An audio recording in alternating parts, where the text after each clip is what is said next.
Diabetes সচেতনতা দিবস আজ। ডায়াবেটিস সমিতির তথ্য বলছে, বর্তমানে দেশে প্রায় 1,30,00,000 মানুষ ডায়াবেটিসে আক্রান্ত। বাংলাদেশে অবস্থান বিশ্বে অষ্টম, অথচ দেশের ডায়াবেটিসে আক্রান্ত ব্যক্তিদের 43.5% রোগ শনাক্তকরণের বাইরে থেকে যাচ্ছে। নীরব ঘাতক এই অসুখ প্রতিরোধযোগ্য। সুস্থ থাকতে নিয়ন্ত্রিত ও স্বাস্থ্যকর জীবনের পরামর্শ দিয়েছেন বিশেষজ্ঞরা। জহিরুল টুটুলের ক্যামেরায় বিস্তারিত জানাচ্ছেন সহকর্মী আল মোহাইমিনুল খান। সকালে ঘুম থেকে উঠেই চলে আসছেন পার্কে।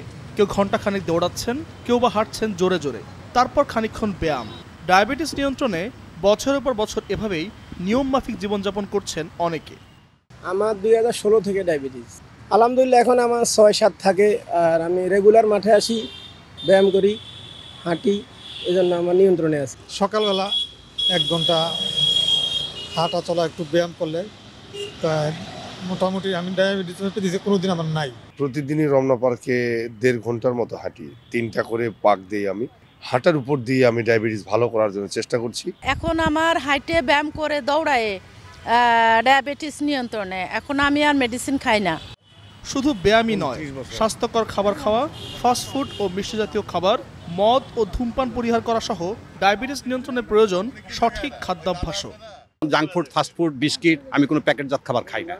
সো আমার কোনো ডায়াবেটিস নেই, কোনো অসুখ নেই। আমি এই সকালে একটা রুটি, তারপরে দুপুরে অল্প ভাত, সবজি, শাক সবজি, এগুলি, মাছ মাংস, আর রাতেও এরকমই। ডায়াবেটিস মূলত একটি দীর্ঘমেয়াদী রোগ, যা শরীরের রক্তে শর্করার মাত্রা বাড়িয়ে দেয়। এটি হৃদরোগ, কিডনি রোগ, অন্ধত্ব এবং স্নায়ুর ক্ষতির মতো মারাত্মক স্বাস্থ্য জটিলতা সৃষ্টি করতে পারে। পানি তৃষ্ণা লাগে, শরীর দুর্বল হয়ে যায়, তারপরে শরীরটা একটু আনইজি লাগে, তারপরে খালি খাইতে মন চায়, রসগোল্লা খাইতে মন চায়।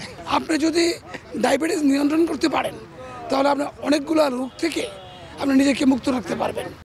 বিশেষজ্ঞদের মতে, অনিয়মিত জীবনযাপন, খাদ্যাভ্যাসে পরিবর্তন, শারীরিক পরিশ্রমের অভাব এবং বংশগত কারণে এই রোগে আক্রান্তদের সংখ্যা বাড়ছে। যে ঝুঁকির জন্য বাংলাদেশে ডায়াবেটিসের রোগীর সংখ্যা বেড়ে যাচ্ছে, সেটি হলো আমাদের প্রচুর শর্করা নির্ভর খাদ্য গ্রহণ করি আমরা সারাদিনে।